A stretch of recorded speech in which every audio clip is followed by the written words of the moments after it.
subscribe. Darling Radio, like and subscribe. Three Aces, hop on. Hey, buddy boy. I know, I've spoken in the past.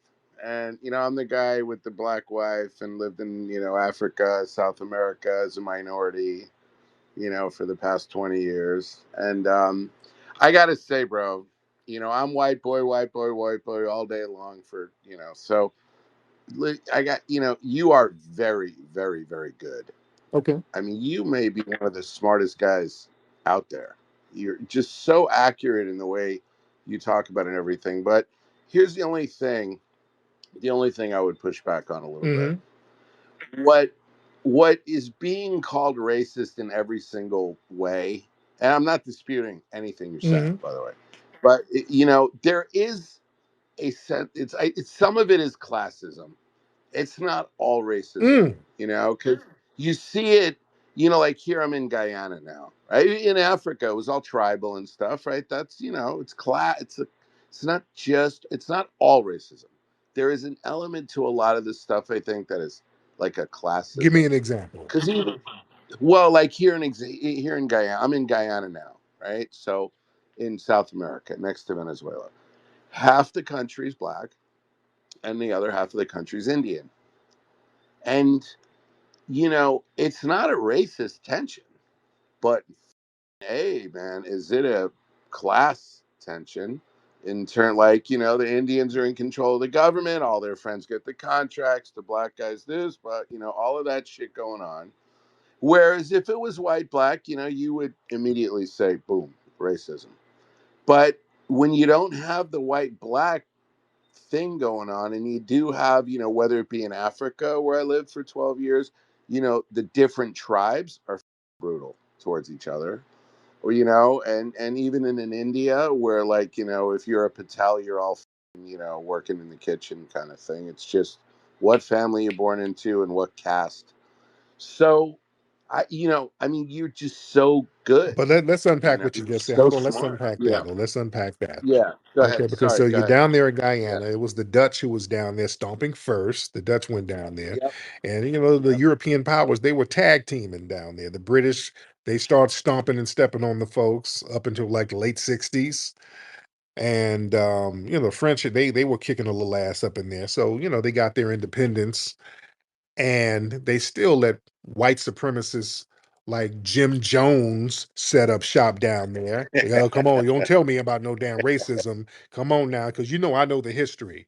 They let white supremacist ass Jim Jones go down there, set up shop, and take all of them black folks with him, and all got killed down there in that massive Kool-Aid suicide, and they were shooting them. So yeah, they let that bullshit go on. So it wasn't a bunch of white people Well, that the interesting thing is, yeah. bro, is that so I'm in the mining business. I own mining companies, Mm-hmm. right? So, right, and Guyana's got a lot of variant, gold, right? Mm-hmm. So I make gold here, and that little airstrip is called Port Kaituma, where that massacre and that whole story went down. And actually, for 2 years, I flew in and out of that airstrip, um, working, doing one of the things we do, and you know what?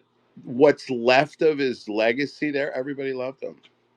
He did a lot for. Now, I'm not disputing again, can't dispute anything you're saying, but in that particular case, I don't think there was any of that, direct kind of, racist shit, I mean, but there's almost no white people here. But listen, what you're saying about the British is what I've been saying for decades. I said, dude, in Africa, in the late 1800s, there were only chiefs. That's it, right? If you had a problem, go to the chief. You this, go to the chief. Want land, go to the chief. And then the British come in and go, huh, hey guys, this is cute, but guess what? We own everything now. That's what they did. Mm-hmm. I mean, yeah, all over the place and here. So I hear you. I'm not down with it, right? And now if you dig a rock out of your backyard as a indigenous, black African or black Guyanese, and it's got gold in it, if you don't sell it to the government, you go to jail because that's money laundering. I mean, it's great when you can make up the laws, right? And you're the one who benefits from it. I mean, it's insanity what went on. So I agree with you 100%. But again, when I look at that, because they did it to the Indians, they did it to the blacks, they did it to the Indian, all of it, you know, there was no racism in that, even though I can see what you're saying is There was, true, yeah, there was racism. Yeah, there right? was, And then they're all crying about poverty. In America, if you got 1 million barrels of oil in your backyard, it's yours. In every other oh country in the Lord. world, it's the No, government's, black folks, right? oh Lord, no, there was a sister named Sarah Rector.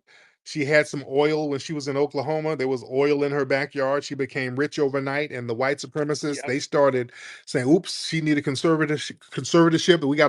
We gotta watch over her. We gotta, since she's a minor, her parents are not capable." So they all swooped in to take over and finesse that land away from this girl. So yeah, anytime we start getting moves like that, no, we just can't hold it. No, they start doing eminent domain. They do that to us now over here. There's black people going through eminent domain right now in America. Oh yeah, Sucks if shit these people do, man. I know what you're right. talking So it ain't about. like if we get some It kills gold or me. oil on our land, we can just have it. No, they Right. they got all types of tricks to take our shit. Central Park was a black area. It was Seneca Village. And they said, hey, this is a nice little area. We can set up shop. Eminent domain. All you niggas get up out of here. So yeah, they've always done Right. that to us now. We ain't gonna do that now. But thank you so much. All right, thank you. All right, cool, man. Thank you. I love. Yeah, all right. Yeah, you ain't gonna do that now. And we got way too many examples of how they just take our shit. Historically, they do it now. There's black families with valuable property now getting their shit finessed right now. You understand? It happens all the time. We start getting some valuable land. The minute we get something valuable, they come up with ways to finesse it away from our asses. That's what Manhattan Beach out here in California. Remember, they had to put that settlement, give that settlement to the family? Yeah. I mean, every time we get something valuable going on, they come in and try to finesse that. Down in Florida, um, yeah, the Foundation of Black American Man, Mr. Dorsey, down there in Miami. He was one of the people who um, really got Miami popping like that. And he had an island out there. He bought an island, and they said, "Oh, what's he about to do with this island?" I think it was called Dorsey Island. I forgot what it was, but he got this island and he was going to make this island a resort for other wealthy black people around the country. The white supremacists said, "Oh hell no, no, no, no, no, no, oh no, we got to get that." So they kind of finessed him out of that island. Now I think it's Fisher Island. Now it's the most valuable real estate in the country right now. You see, when we make something hot, boy, they'll swoop in and start finessing it left and right. Yeah. But it's very important for us because we're just talking about Jim Jones and he was talking about how people loved him. No, Jim Jones, that was a white supremacist devil who finessed them black folks and got them down there, and they allowed them black folks to get finessed and then um, all massacred down there in a mass suicide where they forced them to drink poison Kool-Aid, and if they didn't drink it, they'd shoot them. Come on, we got to really tell the truth about that story. Yeah, he gonna sit up and say, "Oh, no racism in Guyana." Shit. Yeah, one of the worst black massacres down there in the 1970s. It happened in the 70s. It wasn't that long ago. That's why we keep saying, family, don't let devils pray over you. You see, you following Jim Jones, following a demonic ass spirit. We got to watch who prays over us, family. We got to watch that. Energy transfers through prayer. You see, the spiritual systems practiced by us, foundational Black Americans, prayer is not neutral. It's an energetic transmission.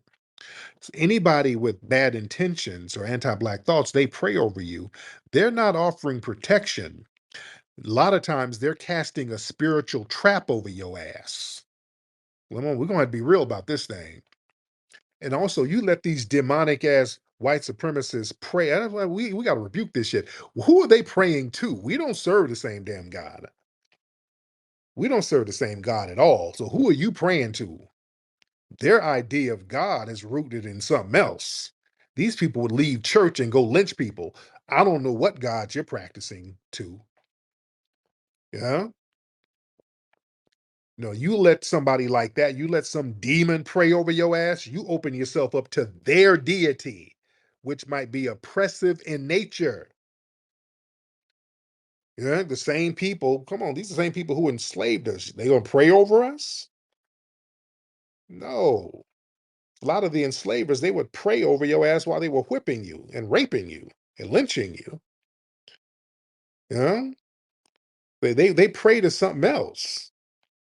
And in hidden curses, it can be embedded in their blessings, quote unquote. Yeah? Watch out for a curse that's disguised as a prayer.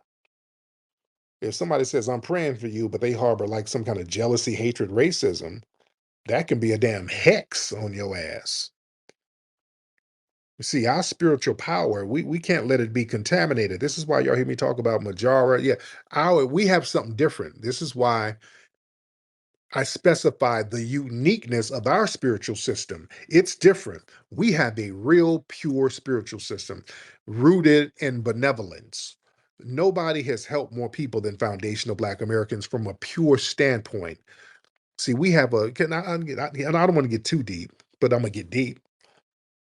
See, we got a holy trinity with foundational Black Americans and our Majara spirit. We have a holy trinity. The holy trinity of our Majara spirit is the God, the universal God, that's one. Our ancestral energy, that's two.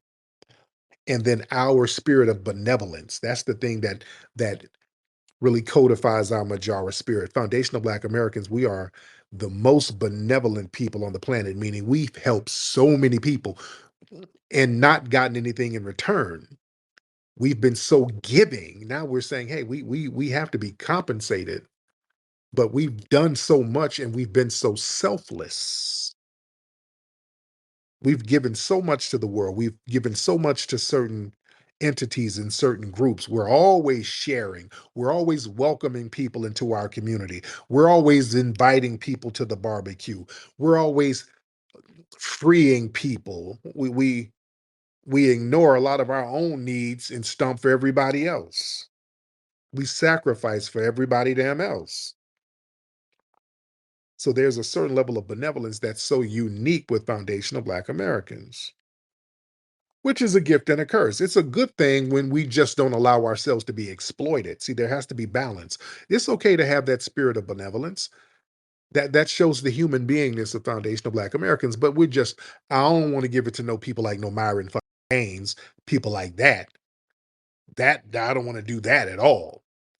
People who are ungrateful, people who are exploitive, because see, we're the only people. This is why I have a problem with the tethers, because when we go over to Africa, we're the only ones who go over there genuinely trying to help people, and we get the most damn smoke.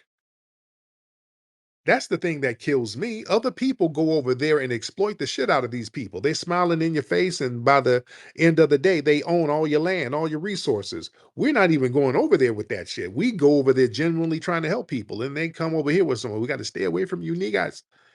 Stay away from us. But the Asians over there whooping your ass and taking all your resources, but stay away from us. We're the only ones who try to help your ass without exploiting you. We ain't trying to colonize you. We never went over there trying to colonize nobody. We go over there with genuine love. We go over there genuinely trying to help people. We go over there, put our lives on the line trying to help folks. The John C. Robinsons going over there teaching them how to fly, us helping with the South African movement. We don't go over there trying to say, hey, give me all these diamonds, give me all your gold. We don't do none of that. But we get the most damn smoke. Let me get our good brother, Professor Alon, in the building. Professor Alon, what's up, brother? Hey, what's going on, Tariq? I wanted to make a quick comment. You were talking about not letting devils pray over Yes. us. When I went to Ghana to Elmina Castle, they have an area down called the Governor's Mansion where they would rape every morning he would rape a enslaved little girl to get her pregnant to create a mixed race that was used in the system of white supremacy to create division. Mm, But while that's deep enough in itself, isn't it?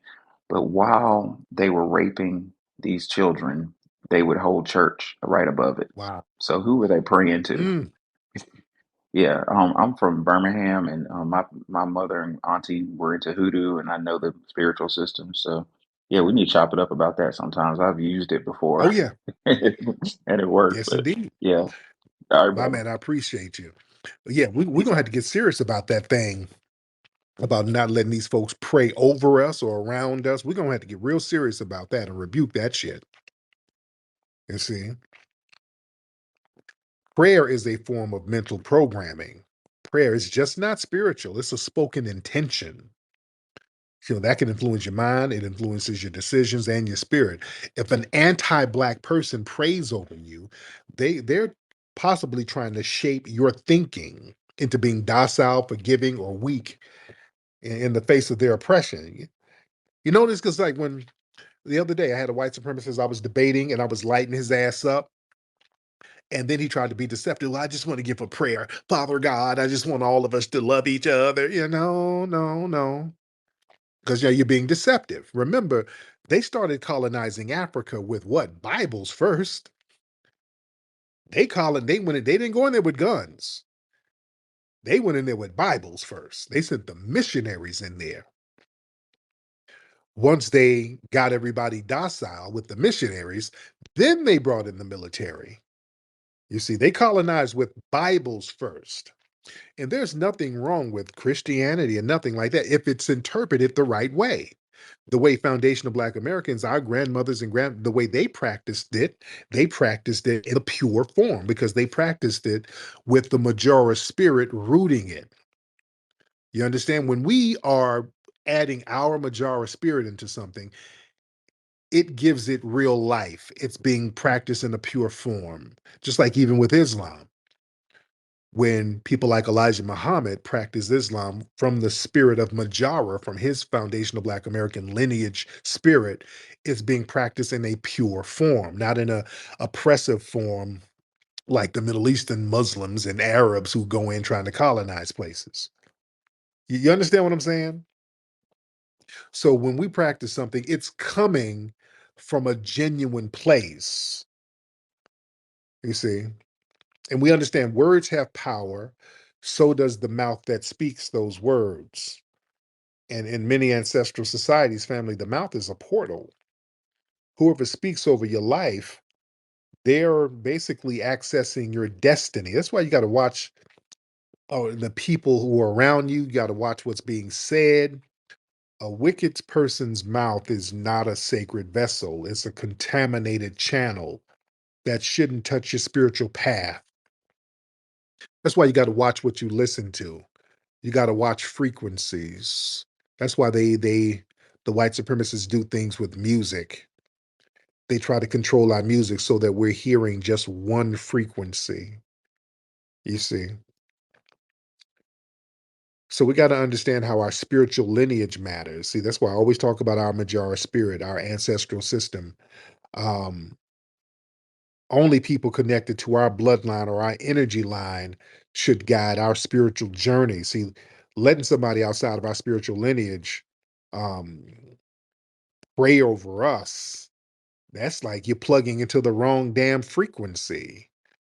Listen, if you put something, for example, listen, some of you travel. If you travel somewhere, you got some electronic products. Ladies, you might have a hair dryer. Brothers, you might have some electric clippers. If you go to places like Europe, you notice the plugs are different over there. They have different plugs. They don't have the same outlets or inputs that we have. You got to get adapters. And sometimes you plug in your appliances over there, them shits will just poof up and blow up. They'll short circuit. You got the right plug, or you got the right electronics, but it's the wrong socket. It's a socket from a whole different culture. So it distorts your damn frequency. You understand? Your mind is the same way. You got somebody from a different culture with different intentions trying to speak spirituality over you. They're on a different damn vibe. You listen to their asses and damn, your brain distorts, your energy distorts, your spirit distorts. It's not going to click in like it's supposed to. And you got to understand the white supremacists, they've used religion to justify black suffering. Listen, these white supremacists used to pray for obedient slaves. They would use prayer in the Bible to reinforce black subjugation. See, they would get things out of the Bible. This is why people say the Bible is evil. No, their interpretation of it is evil. You understand? You can get something positive out of a lot of things, but what's the interpretation of it? So they'll get something like the book Curse of Ham and say, oops, that's y'all. That's you. See, you guys are cursed. The Bible said it. See, that's an evil interpretation. The Bible doesn't say that black people are cursed, but these white supremacists and their interpretation of it is such an evil, demonic thing. We don't let them put that spirit on us. You understand? Because, see, they can revive ancestral trauma energy. And yeah, you don't let the oppressor class intervene in your spiritual healing. Like if you're healing from generational trauma, injustice, spiritual warfare, that's a sacred process. So we don't let the descendants of the white supremacists who inflicted the damn trauma serve as our spiritual guide. Come on now. No, no, no. That's why we rebuke that. Anything that they give us spiritually, I'm rebuking the shit out of it. We got to get that up off of us. See, that's what the Haitians did. See, I give props where props are due. The Haitian Revolution, let's look at history. What got them popping? They rejected everything. They said, nope, we're gonna tap into voodoo. We're gonna tap into our own shit. They went in there and they had that seance, they had that voodoo ceremony at Bois Cayman, rejected all of the European spiritualities and the values, tapped into their own thing, and that's where they got their power. They got out of that swamp energized. They was in that swamp connected with nature, and they got out whooping ass. Let me get my brother Professor Allen back up in here. Yes, indeed. Professor Allen, go ahead, brother. Oh yeah, you got my attention with that, brother. I wanted to hit the room with some scholarship from Columbus when he took over Haiti. Columbus with the Holy Bible said a prayer, and his prayer was, quote, "Let us in the name of the Holy Trinity go on sending all the slaves that can be sold." Mm, That was his prayer. mm. Yep. My Yep. man, thank you for that. And let's get even deeper with that. Listen, this is why this whole Pope shit, I don't know why black people are getting all dewy eyed over that. It was the damn Catholic Church that started slavery. They were the ones who sanctioned it. This is a church. They were like, yeah, go ahead and enslave all the infidels and the Saracens. What kind of God were they praying to? That was their justification to go around enslaving everybody. Huh? What God was that?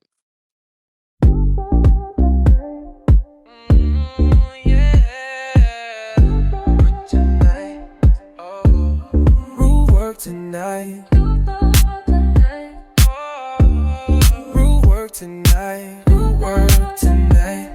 Rule work tonight. I'll be feeling so right.